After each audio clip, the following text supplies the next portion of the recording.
Masjid Agung Baitur Rahman Limboto.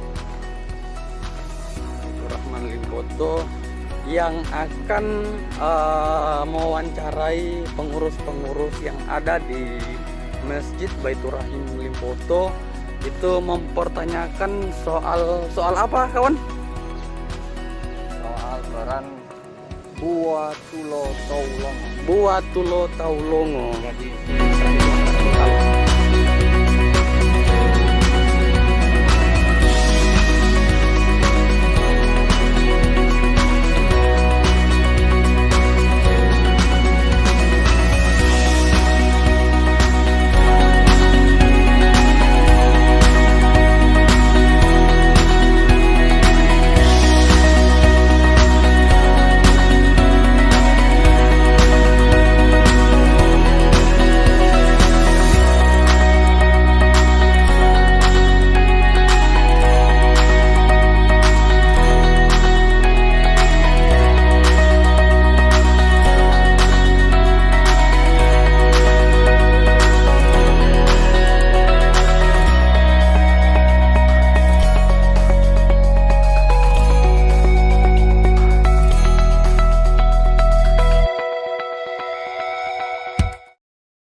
ada berapa? 6 pertanyaan tentang tradisi ini. Yang pertama, bisa berikan gambaran apa yang dimaksud dengan tradisi Buatulo Taulongo serta mengapa itu dilaksanakan.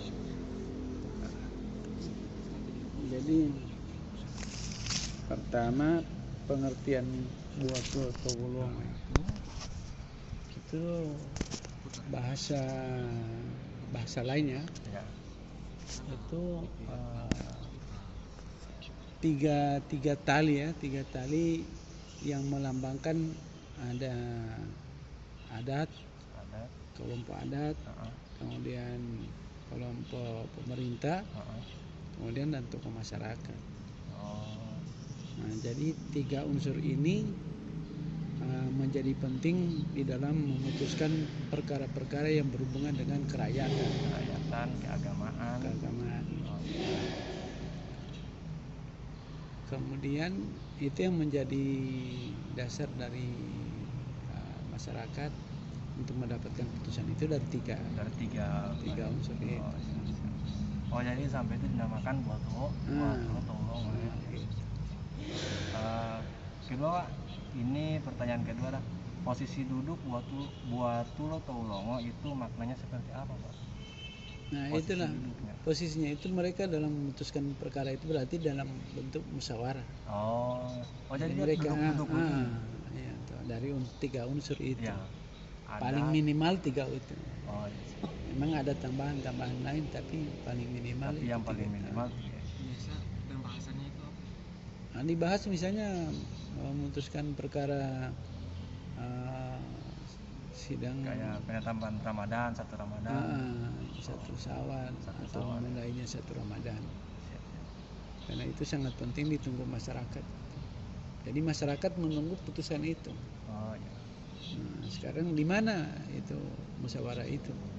Biasa musyawarah itu di rumahnya khalifah, yang ditunjuk sebagai khalifah itu adalah pemerintah dari hasil demokrasi tadi. Tapi yang hadir di situ ada tokoh agama, ada tokoh adat, tokoh masyarakat, kemudian khalifah. Jadi tempat pelaksanaan biasa di rumah khalifah. Yang ketiga, Pak, kapan tradisi Buatulo Taulongo ini diterapkan? Nah, itu saat menentukan Ramadan.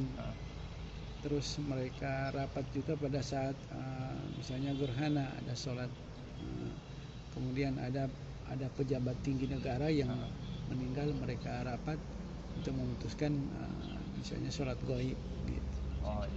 Lalu kira-kira dari misalnya dari tahun berapa atau masih di fase kerajaan Gorontalo ini diterapkan atau bagaimana? Awal mulanya diterapkan tradisi ini? Itu tradisi itu kalau setelah Belanda ya. Tapi sebelum Belanda itu memang sudah ada itu. Tapi kan pemerintahannya waktu itu masih bentuk pemerintahan kerajaan, Kerajaan. masing-masing kerajaan itu. Gitu. Oh, walaupun dia masih pemerintahan kerajaan, tapi tradisi ini Tradisi itu sudah ada. ada, sudah ada. Berarti bukan nanti beralih ke masa demokrasi ini dari Oke. kerajaan. Dari sudah. dulu sudah ada. Oh, iya. Yang keempat, Kak, apakah semua masjid di Gorontalo wajib menjalankannya atau hanya masjid besar-besar saja? Ya, masjid-masjid kecil menjalankannya juga atau hanya masjid besar? Kak? Kalau di masjid itu kan ada sekarang istilahnya ada masjid jami itu, Ya. dia di kelurahan. Kemudian ada pertemuan di tingkat kecamatan. Nah, jadi ada masjid juga yang ini. Kalau masjid jami itu ada di kelurahan, ada di kecamatan. Nah, kalau seperti di Limpopo sini itu masjid yang mewakili kecamatan Limpopo itu di Kayu Merah. Kayu Merah. Nah, gitu. Baru terus masjid besar seperti ini. Berarti masjid kecil juga bisa? Ada. Ada. Nah, gitu. Yang selanjutnya, manfaat tradisi ini menurut Bapak seperti apa? Ini pendapat Bapak pribadi. Ya. Itu menjadi sangat bermanfaat, sangat penting kan, karena masyarakat sudah tertatap perhatiannya dalam hal memutuskan perkara-perkara yang mereka sudah tahu itu diputuskan pemerintah, mereka menunggu itu. Oh, jadi ketika ada hasil sudah tidak ada lagi Tidak perdebatan ada lagi. masyarakat.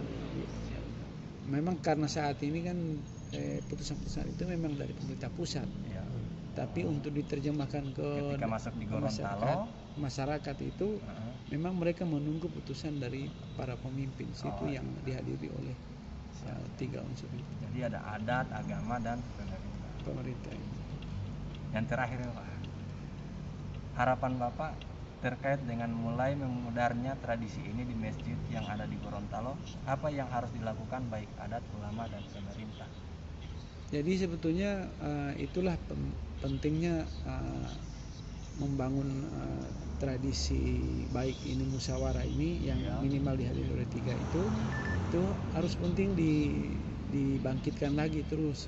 Tapi bukan cuma hal-hal yang seperti Memutuskan, Ramadan, Syawal dan seterusnya, tapi juga ada hal-hal lain.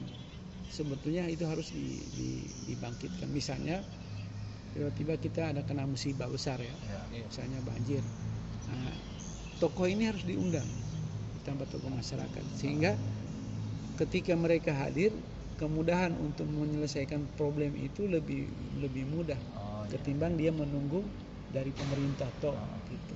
Jadi dengan adanya itu, dan itu harus di masyarakat, di kampung-kampung, di kecamatan, kabupaten penting. Misalnya banjir di Simu ya. Iya, banjir baru-baru.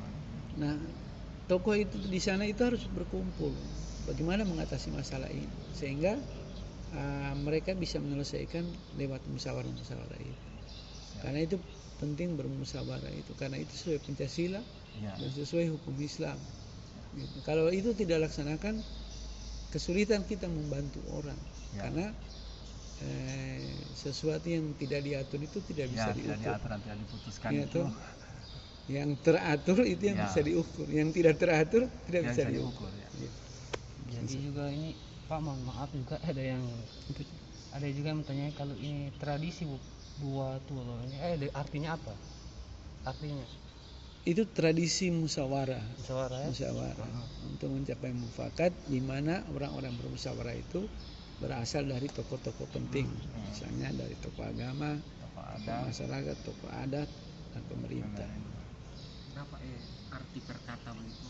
Arti perkata Dia menggunakan bahasa Gorontalo ini. Itu kan itu tali ya. Tali. Itu tali berarti ada ikatan. Mengikat. Ya, pengikat gitu.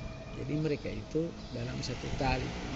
Jadi 3 buah tulo Towulongo itu dia masing-masing ada tali adat, tali tokoh agama, kemudian tali pemerintah disatukan itu.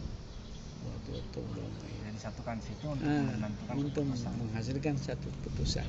Yang terakhir ini Pak, bagaimana menurut Pak ini pesan serta kesan terhadap masyarakat atau juga generasi selanjutnya agar supaya tradisi ini akan terus berjalan sampai generasi-generasi berikut? pesan serta kesannya Pak. Nah, jadi pertama untuk menjadikan ini menjadi tradisi berkelanjutan untuk generasi, pertama misalnya teman-teman setiap memutuskan perkara yang melibatkan orang lain itu harus diikutkan. Jangan memutuskan perkara tanpa musyawarah. Walaupun misalnya teman-teman ini kita musyawarah, kita mau temui siapa, kita musyawarah. Dengan musyawarah itu kita sudah menjalankan perintah Allah. Dengan bermusyawarah itu kita menjalankan Pancasila. Ya, toh. Karena hari ini Pancasila tidak lagi dianggap sebagai sebuah metodologi dalam kehidupan. Ya, toh. Ya, toh. Gitu. Kebijaksanaan itu permusyawaratan perwakilan. Ya, toh. Jadi kalau antum memutuskan perkara di kampus, antum usahakan rapat, terang musyawarah. Bagaimana ini? Baru mohon pada Allah. Jangan lupa baca salawat di situ. Karena seluruh kebijakan yang ada di muka bumi ini kalau dimusyawarahkan maka dia sudah menjalankan perintah Allah dan itu akan diberkahi. Kalau tidak, generasi akan datang kita akan musyawarah. Sekarang kan orang bermusyawarah tidak harus ketemu ini, kita bisa Zoom. Ada seminar-seminar yang kita Zoom. Kita ada bikin putusan ini bagaimana menurut antum? Gitu. Dan bapak yang pertama kali bermusyawarah itu adalah Bapak Nabiullah Ibrahim, bapak palanya Nabi. Ketika dia mendapatkan perintah Allah, dia bertanya kepada anaknya, bagaimana pendapatmu? Aku telah bermimpi.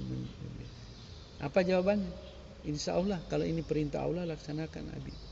Insya Allah kamu akan dapati saya dalam keadaan sabar. Artinya itu permulaan orang bermusyawarah. Ya, jadi tidak ada putusan-putusan tanpa musyawarah. Baik dia di mata hukum itu dia lolos, di mata pemerintahan dia bisa bagus, di masyarakatnya juga bagus.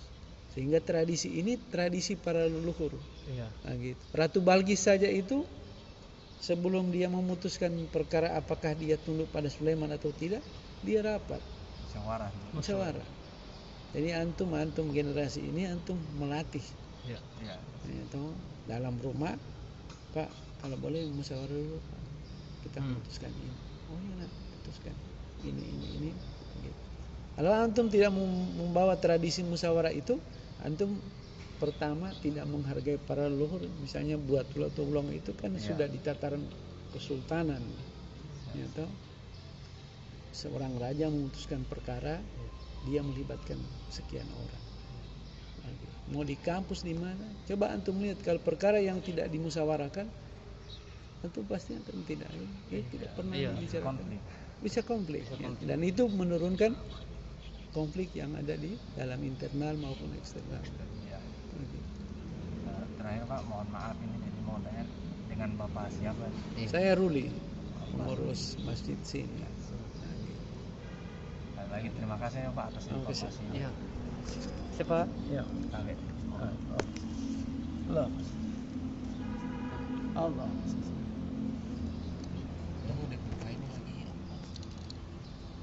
Tahu ini dia Tadi sudah jadi Dari kerajaan. Dari kerajaan.